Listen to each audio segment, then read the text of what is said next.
Good morning ladies and gentleman, good morning from Pangong lake. আমাদের লাদাখ ট্যুরের শেষ গন্তব্য প্যাংগং লেকের দ্য হরাইজন নামের একটা খুব সুন্দর ক্যাম্পসাইট থেকে স্বাগত জানাচ্ছি। আমরা প্যাংগং লেকের একটা ক্যাম্প সাইটে কালকে রাত্রে ছিলাম এবং এই ক্যাম্প সাইটটা এটা অনেক জোস। এখন ঘড়িতে বাজে সকাল 7:30টার মতো, আর এখানে মানে সকাল হয়েছে 4টার দিকে। ভোরের আলো, সূর্যের আলো 4টাই হচ্ছে কি একদম ফুল ব্রাইটনেসে চলে আসছে। এখন আমরা রেডি হইতেছি, আর এই ফাঁকে আমি আপনাদের দেখাতে চাই এই জায়গাটা কেমন ছিল। গত রাতে আমরা এখানে ক্যাম্প ফায়ার করছিলাম, বনফায়ার করছিলাম, খুবই মজা লাগছে। সবাই মিলে এই চারপাশে গোল ঘুরে বসে আড্ডা দিছি। আর এগুলো হচ্ছে এখানকার থাকার জায়গা বা পড হাউস। ছোট ছোট ঘর, 2-3 জন থাকতে পারে। ভিতরে একটা অ্যাটাচ ওয়াশরুম আছে, আর সামনে তো বারান্দা আছে, দেখতেই পাচ্ছেন। এই হচ্ছে ওয়াশরুম আর এই হচ্ছে আমাদের রুম, আর এটা হচ্ছে ওদের ক্যান্টিন। দেখেন, ক্যান্টিনের কাছে আসলেই প্যাংগং লেকের একটা ভিউ পাওয়া যায়। এই হচ্ছে ওদের ক্যান্টিন, খুবই সুন্দর অ্যারেঞ্জমেন্ট। এখানে বাফেট করা আছে, এখানে বসার চেয়ার, আর এখানে পা উঠায় বসার অনেকগুলো চেয়ার। এখানে বসে আমরা ডিনার করছিলাম, খুবই মজা লাগছে আমাদের কাছে। লাদাখের অত্যন্ত দুর্গম একটি এলাকায় এই প্যাংগং লেকের অবস্থান, আর এখানে ভালো থাকা খাওয়ার অ্যারেঞ্জমেন্ট একটা স্বপ্নের মতো ব্যাপার। সেখানে এত সুন্দর একটা অ্যারেঞ্জমেন্ট দেখে আমরা আসলেই বিমোহিত ছিলাম এবং পুরো এক্সপিরিয়েন্সটাই আমাদের কাছে ইউনিক ছিল। এ হচ্ছে আমাদের আজকের সকালের ব্রেকফাস্ট। কর্নফ্লেক্স, একটা স্যান্ডউইচ, পোহা, এটা সাউথ ইন্ডিয়ান খাবার, আর আলুর দম টাইপের কিছু, নাম জানি না এক্স্যাক্ট। যে আবার পুরি দিয়ে গেছে, পুরি দিয়ে এই আলুর দম দিয়ে খাবো।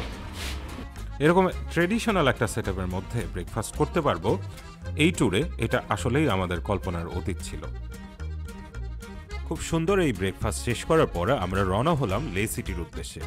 তবে প্যাংগং লেক যেহেতু এসে পড়েছি এবং এই লেকটা এত বড়, এটাকে একটু ভালোভাবে এক্সপ্লোর না করলে তো আর হয় না। তাই আমরা যেখানে পারছি সেখানে দাঁড়াচ্ছি, ইচ্ছা মতো করে ছবি তুলছি আর এনজয় করছি এই স্বচ্ছ নীল পানির বিশাল এক লেক।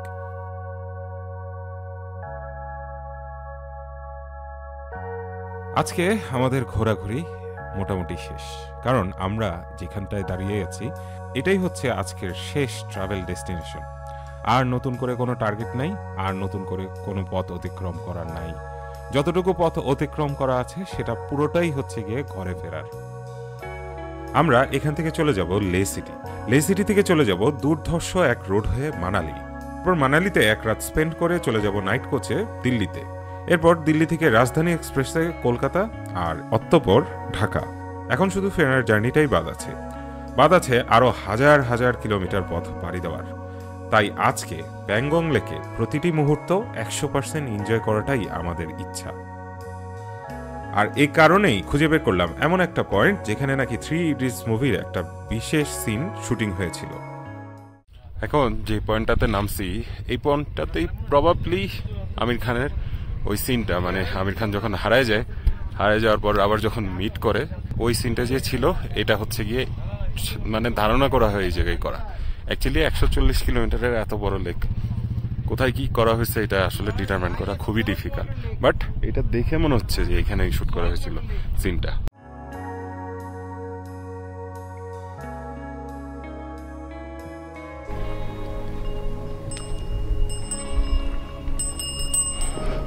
একদম প্যাংগং লেকের কাছে চলে আসছি, বাট এখানে সূর্যের আলোর তাপটা এতই বেশি যে চোখ জ্বলে পুড়ে যাচ্ছে, একদম তাকাতে পারতেছি না।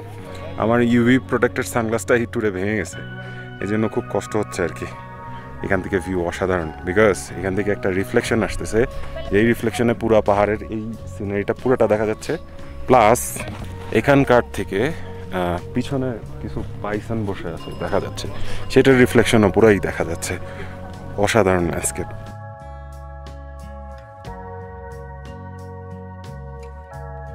কেমন অদ্ভুত সুন্দর একটা লেক, তাই না? কিছুক্ষণ আগেই দেখলাম স্বচ্ছ নীল পানি, আবার এখানটা একদম কাচের মতো স্বচ্ছ। মনে হয় এক বিশাল কাচ বিছানো আছে পুরো লেকটা জুড়ে। চলে যেহেতু যেতেই হবে, তাই একটু সময় নিজের মতো করে এনজয় করি। পাহাড়ি গরু বা বাইসনের গলার ঘন্টার আওয়াজ, স্বচ্ছ পানির উপরে তীব্র সূর্যের আলোর প্রতিফলন ঠিক যেন একটা কাচের মতো।